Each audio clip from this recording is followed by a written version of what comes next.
بسم اللہ الرحمن الرحیم۔ میں سید عبد المسجود حبیبی بھدرک اڑیسہ انڈیا سے بول رہا ہوں۔ 20 بیانات آپ نے سنے۔ تمام سامعین و ناظرین کا شکریہ ادا کرتا ہوں کہ آپ میرے بیانات کو سنتے ہیں۔ آج کا میرا بیان ہے نماز و طہارت کے مسائل امام اور مقتدی کے لیے۔ اصل موضوع میں آنے سے پہلے چند تمہیدی کلمات سماعت فرمائیں۔ دنیا میں بہت سے پیشے کے لوگ رہتے ہیں اور اسی دنیا میں زندگی بسر کرتے ہیں۔ ایک ڈاکٹری کا پیشہ ہے۔ ڈاکٹر کے لیے ضروری ہے کہ وہ کتابوں کا مطالعہ کرے۔ وہ ایک ایسا پیشہ ہے زندگی بھر کتاب کا مطالعہ کرتا رہے، مریضوں کے مرض کی علامتیں پڑھتا رہے، سمجھتا رہے، لیکن پھر بھی وہ بات پوری نہیں ہو سکتی۔ اسی طرح پروفیسر ہوں یا ٹیچر، انہیں بھی سخت مطالعہ کی ضرورت ہے۔ جو ٹیچر کتابوں کا مطالعہ نہیں کرتا، جو پروفیسر کتابوں کو نہیں پڑھتا، وہ اپنے پیشے میں کامیاب نہیں ہو سکتا۔ مختلف کتابیں پڑھے گا، معلومات بڑھے گی، تب وہ اپنے طالب علموں کو اچھی طرح سمجھا سکتا ہے۔ اسی طرح سپہ سالار ہیں، فوجی کرنل ہیں، فوجوں کے پیشوا ہیں، ان کو بہت ساری پرانی باتوں کو ذہن میں رکھنا پڑے گا، کتابیں پڑھنا پڑے گا۔ کس جنگ میں، کس لڑائی میں فوجوں نے کیا کردار ادا کیا، دشمنوں کو کیسے شکست دی، کبھی دشمن سے مات کیسے کھا گئے، یہ ساری باتوں کو اگر وہ ذہن میں رکھے گا تب وہ ایک اچھا سپہ سالار ہو سکتا ہے۔ اسی طریقے سے ایک امام ہے، ایک مسجد کا امام جو 5 وقت نماز پڑھاتا ہے، اس کو کیا چاہیے کہ طہارت اور نماز کے مسائل میں مکمل عبور ہونا چاہیے۔ اگر مقتدی کوئی مسئلہ پوچھیں تو فوراً جواب دے۔ نماز میں کوئی غلطی اگر ہو جائے، ایسا نہیں کہ اس وقت کتاب دیکھنے جائے گا اور غلطی کا احساس کرتے ہوئے جو کرنا چاہیے وہ کرے۔ اگر امام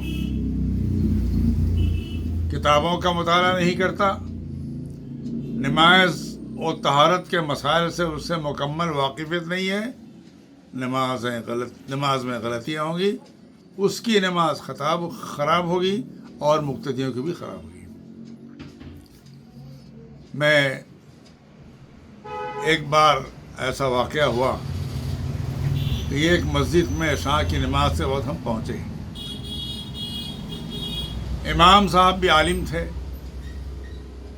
انہوں نے کیا کیا، ایک ایسے شخص کو امامت کے لیے بڑھایا جو کلکتے سے آئے تھے اور مسافر تھے۔ تو ان کو چاہیے تھا کہ وہ 2 رکعت نماز پڑھائیں، اس لیے کہ وہ مسافر ہیں۔ امام صاحب بھی جانتے ہیں کہ مسافر ہیں، لیکن انہوں نے 4 رکعت نماز پڑھائی۔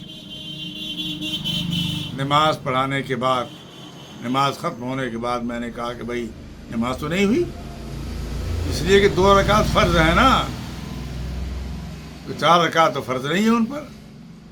پھر نماز دہرائی گئی۔ ایسا کیوں ہوا کہ نماز پڑھانے والے حافظ صاحب کو اور مستقل امام کو مسئلے سے واقفیت نہیں تھی، یا واقفیت تھی، اس وقت ان کو بات یاد نہیں رہی۔ اور ایک بات آپ سنیں، چند سال پہلے تراویح کی نماز میں ایک مسجد میں پہنچا، میں نے نماز پڑھی، 27واں پارہ تھا سورہ نجم، حافظ صاحب سنا رہے تھے۔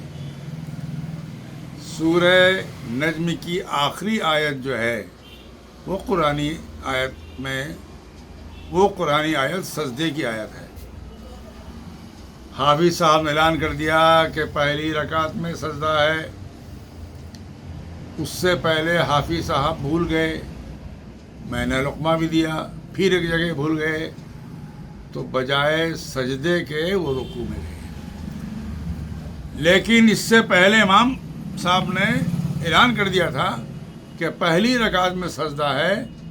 یہ جب رکوع میں گئے تو سارے مقتدی چلے گئے سجدے میں، اور یہی سمجھا کہ حافظ صاحب نے سجدے کی آیت پڑھی ہے۔ ایسی غلطی ہوئی۔ ایسی غلطی کیوں ہوئی؟ کہ مقتدی حضرات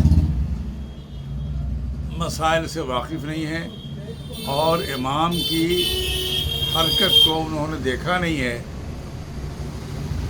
اور امام کو کہہ دینا چاہیے تھا کہ جب مجھے دیکھیں تو میں جا رہا ہوں سجدے میں تب آپ جائیں۔ اسی قسم کی غلطیاں بہت ساری ہوتی رہتی ہیں۔ بھدرک میں کئی بار ایسا ہوا ہے، کسی مسئلے میں امام اور مقتدی کے درمیان کسی مسئلے میں اختلاف ہوا تو میرے پاس آئے، میں نے اس مسئلے کا حل کر دیا۔ ایسے موقع پر میرے والد گرامی مفتی سید عبدالقدوس علیہ رحمہ یاد آتے ہیں کہ شنکرپور بڑی مسجد میں 40 سال انہوں نے امامت کی۔ میں بھی تقریباً 10 سال تک نائب امام رہا۔ میرے والد گرامی کے والد یعنی ہمارے دادا مولانا سید محمد علی صاحب بھی اسی مسجد میں امامت کی خدمات انجام دی ہے، امامت فرمائی ہے۔ ان کا یہ قاعدہ تھا کہ جمعے سے پہلے جو تقریر فرماتے تھے وہ قصہ، کہانی، واقعات، معجزہ، کرامت، ان سب باتوں کو بہت کم بیان کرتے تھے۔ عموماً مسائل بیان کرتے تھے کہ نماز کے مسائل ہیں، طہارت کے مسائل ہیں، وضو کے مسائل ہیں، غسل کے مسائل ہیں، نکاح و طلاق کے مسائل ہیں، تاکہ لوگوں کے ذہن میں دینی مسائل بیٹھ جائے اور وہ سمجھ لیں۔ اب ان کے پیچھے نماز پڑھنے والے شاید 5-10% رہ گئے ہیں، 5-10% لوگ، اور سب لوگ دنیا سے رخصت ہو گئے۔ میں جمعے کی نماز پڑھنے جاتا ہوں، دیکھتا ہوں کہ نماز پڑھنے والوں میں بہت ساری غلطیاں ہوتی ہیں، کبھی ہم بتا بھی دیتے ہیں۔ یہ بھی دیکھا جاتا ہے کہ بتانے پر ان کو ناگوار گزرتا ہے۔ ان حالتوں کو دیکھنے کے بعد ہم نے سوچا اس مسئلے کا حل کیسے کیا جائے، تو ہم نے ایک پروگرام بنایا، 12 3 بار 36 مسجدوں کے اماموں کو بلایا میں نے، حبیبی کتابر کے ہال میں سب بیٹھے۔ اس میں 17 امام تو بھدرک شہر کے تھے اور باقی امام ضلع بالیسر، ضلع میوربھنج اور باری پدے کے علاقے کے بھی تھے۔ ان سبوں کو بہار شریعت مکمل ایک سیٹ دی گئی اور امامت کے بارے میں ان سے تبادلہ خیال کیا گیا، اور یہ کہا گیا کہ ہر امام کو چاہیے کہ جمعے کے روز جو بھی بیان کریں لیکن کم سے کم 5 مسائل بیان کریں، نماز سے متعلق اور طہارت سے متعلق۔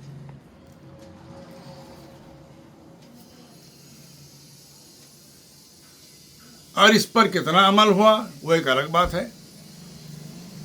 اس میں جو خراجات آئے اور 3 اشخاص نے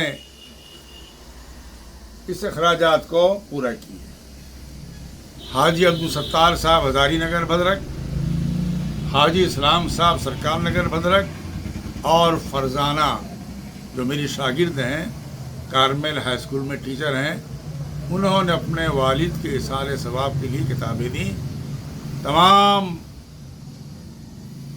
اماموں کو بہار شریعت مکمل دی گئی، اور نیاز مند نے عرض کیا کہ آپ اسے مطالعہ کریں اور ہر جمعے میں کم سے کم 5 مسائل بیان کریں، اور دوسرے جمعے کو لوگ آپ پوچھیں کہ جو میں نے مسائل بیان کیا تھا اس کا جواب دیجیے۔ اگر یہ طریقہ کار اختیار کیا جائے، یقیناً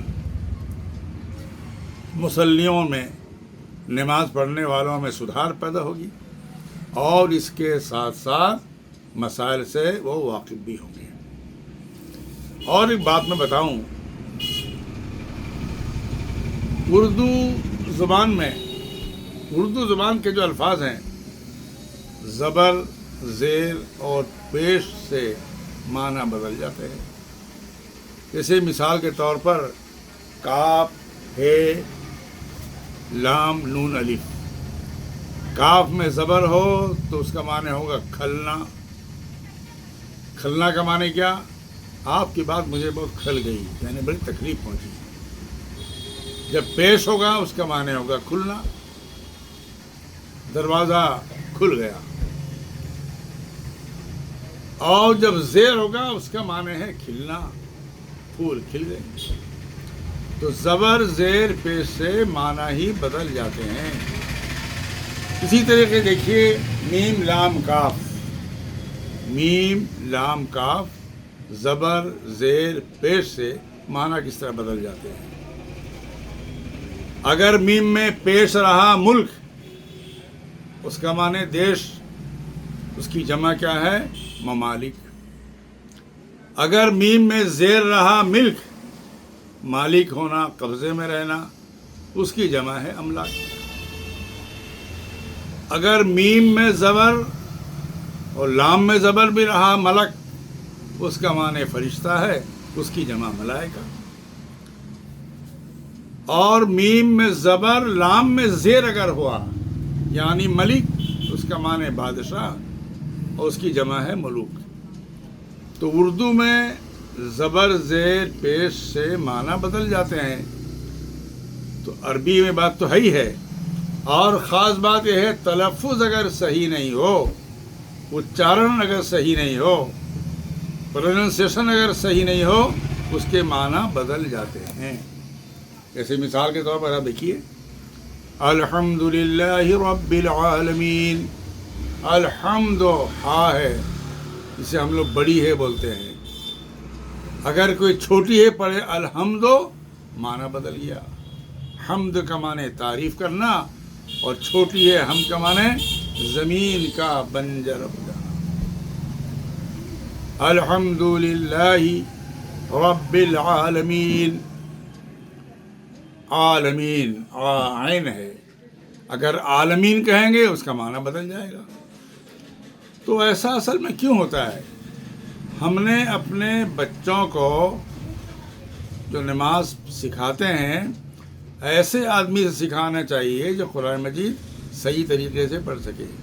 اگر ایسے ہی پڑھیں گے الحمدللہ رب العالمین الرحمن الرحیم، سب غلط ہوا۔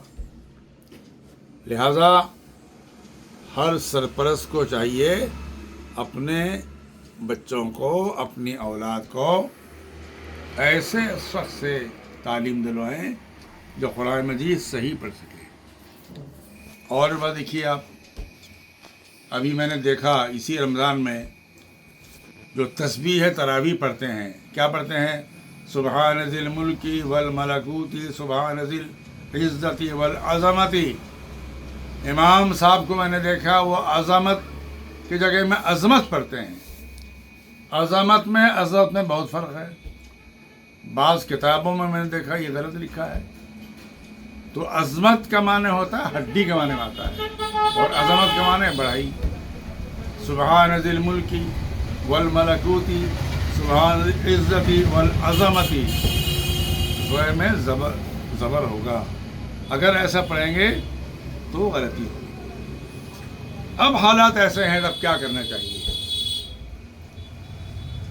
کیسے ہمارے امام نماز و طہارت کے مسائل اچھی طرح جانیں اور مقتدیوں کی نماز میں غلطی نہ ہو. اس کے لیے میں نے سوچا ہے اگر امام اس میں کوشش کریں تو یقیناً کامیابی ہوگی. مہینے میں ایک بار جمعے کے دن آدھا گھنٹہ پہلے مسجد کے بیچ میں چھوٹا سا تخت ڈال دیں اور ایک نمازی اس میں کھڑا ہو کر نماز پڑھ کر دکھائے اور امام صاحب اس کی غلطی کی نشاندہی کریں, اس پر تفصیلی گفتگو کریں تو نماز پڑھنا صحیح ہو جائے گا. آج سے چند سال پہلے شنکر پور درزی پٹی بھدرک کے متولی اشرف علی خان صاحب نے ایک بار مجھے بلایا. تراویح کی نماز کے بعد میں نے تمام لوگوں کو صحیح نماز پڑھنے کی ترغیب بتائی, تربیت میں نے دی. اگر یہ سلسلہ ہر مسجد میں شروع ہو جائے, مہینے میں ایک بار جمعے کے دن امام صاحب مقتدیوں کو نماز پڑھنے کا طریقہ بتائیں اور ایک تخت میں کھڑا کر کے نمازی نماز پڑھے, اس کی غلطیوں کی نشاندہی کریں. یہ چند ضروری باتیں میں نے آپ کے سامنے بیان کی. اس کے بعد میرا ایک بیان آئے گا صبر اور تکبر میں تصادم. یہ بیان اردو میں بھی ہوگا اور فارسی میں بھی آپ سنیں گے. میرا نمبر یاد رکھیں 9437016097. اگر اس سلسلے میں کچھ پوچھنا ہو تو اسی نمبر سے رابطہ قائم کر سکتے ہیں. السلام علیکم.